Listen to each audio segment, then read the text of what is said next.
Hey, badass business owners, you've heard me say a few times that if your business is not making money, then you've just created a job for yourself and not a business.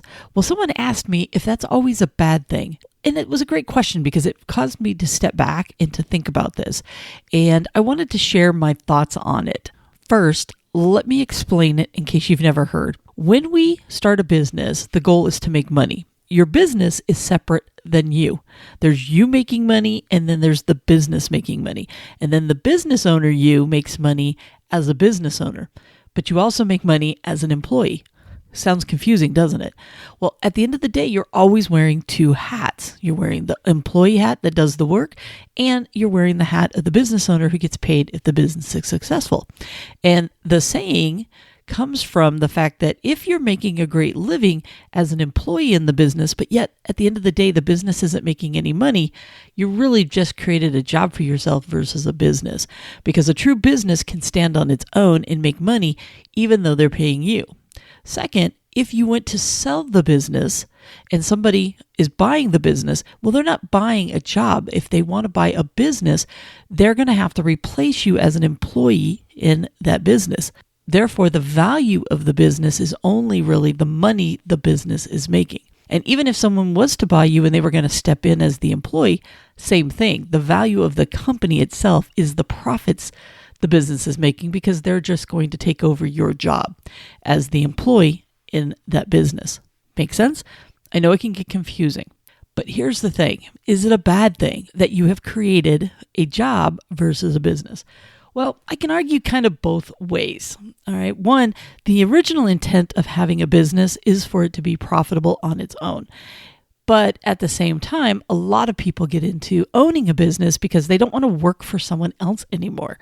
Therefore, they would rather go out, do what it is that they love to do, and go make a good living at it. And if you are currently doing what it is that you love and you're making good, solid money as the employee in that business and you're happy and you are perfectly content with where you're at, then no, it's not a bad thing to have a business that is more like a job where you own your own job because you are doing exactly what it is that you would be doing, but you're doing it for yourself and you're much happier doing it. So that's not a bad thing. And I'm never going to look down on anybody that has created that type of situation for themselves.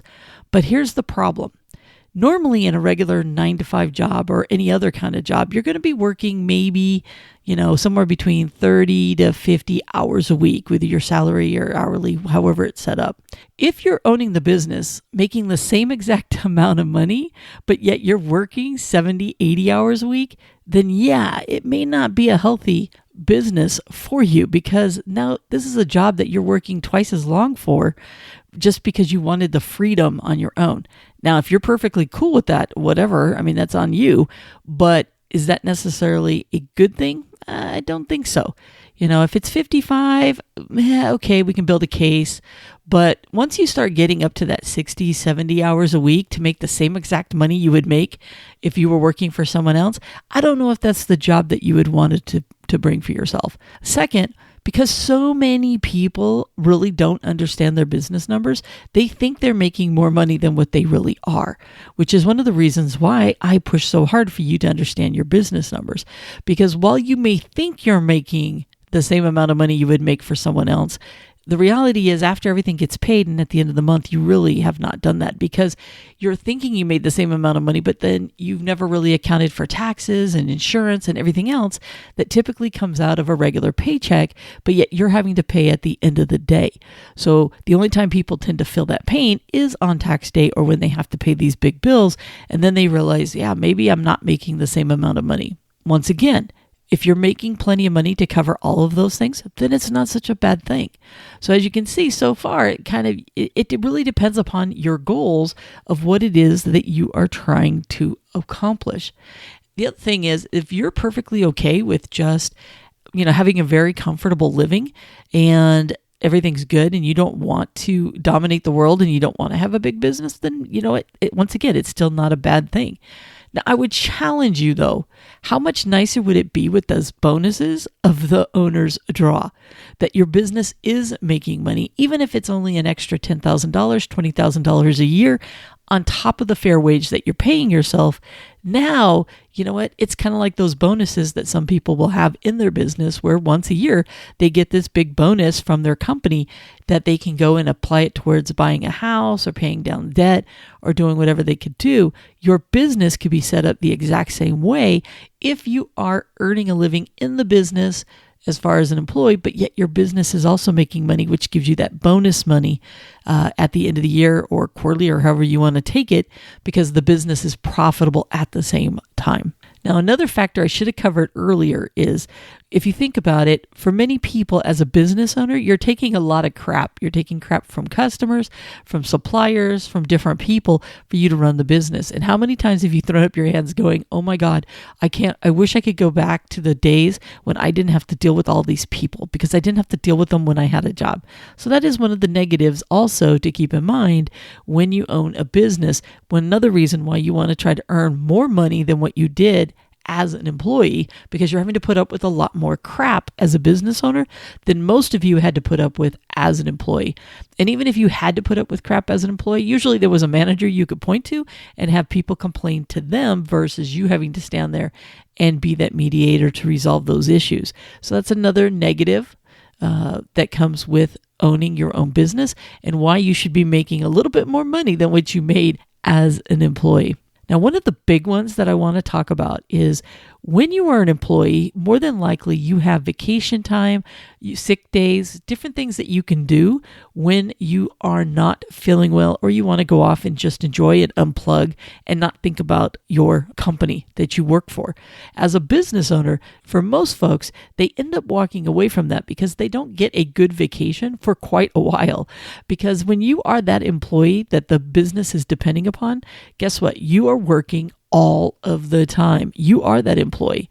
So until you get your business to be strong enough to support it to survive without you for a week or two, or for those sick days, you owning your own job forces you to get up and go to work more often than you would not. Now, some businesses, you may be able to take that time off without missing a beat. You may have built your business as an employee to where you take 2 weeks off every single year. Fantastic. And you may be able to push people off for a few days if you do have a sick day. So not everybody hurts on this particular aspect, but I would say a vast majority of you could not, if I told you to take next week off without it being planned or maybe something was to happen, you could not do it. Your business cannot run without you. And when you do take a vacation, even today, even though you plan on it, you spend the entire vacation stressing out, worrying, and knowing that you've got phone calls coming in, maybe you're answering the phones, you're sitting on a beach and you're still responding to emails or phone calls, setting up business for when you get back. Because for most of our businesses, we are planting seeds today for the business tomorrow. And when we take the week off, we're not just out the money that we could have been making today. We're also out all the money for the business that we would be putting on the books for the next few weeks. So that also can stress us out. So when I start thinking about this question, is it a bad thing that you have created a job for yourself versus a business? No, for some people, it is perfectly okay. It really just depends upon what your goals are and what it is that you want to try to get out of your business. And if you are making a good, solid living and you are making enough money for what your goals, your dreams, your ambitions, then you are absolutely probably right where you want to be. However, for most people and for what you really want a true business for, no, you want to have additional money coming in because your business is successful. Now, you may never want to replace yourself in the business. Therefore, being an employee in that business for a long time is perfectly okay. So yes, you create a business for yourself and you create a job for yourself. There's nothing wrong with that. But for those of you that want to retire someday or to be able to not work as many hours as you can, you really need to start building up, creating that business side so that your owner's draw can be the majority of where you get your money from versus being the employee inside of that business. So it all comes down to what your goals are and what it is you would like to accomplish by having this business. So if you are fine, you go for it. You rock it. You own the best job anybody has ever had. But if your goal is to retire with a lot more money in your pocket and to create a much larger income for yourself, then I would continue to really strive to become a business owner and not just somebody who has created a job for themselves. And with that, I will talk to you on the next episode. Bye for now. Hey, badass business owner, before you go, as you know, I'm a huge believer in you knowing your business numbers. After all, it isn't about how much you sell, it's about what you keep. And the best way to grow your profits is to start diving in and understanding those business numbers. To help you on this journey, I have created the Know Your Business Numbers course. We will walk through how to read your profit and loss statement. You'll learn the key calculations that'll help ensure that you're making a healthy profit on all of your products or services, plus a ton of other good stuff that'll help you learn how to use those business numbers to create even more sales and profits. Just check out the link below in the show notes or visit knowyourbusinessnumberscourse.com. So if you're ready to increase those profits, it's time you start diving into your business numbers.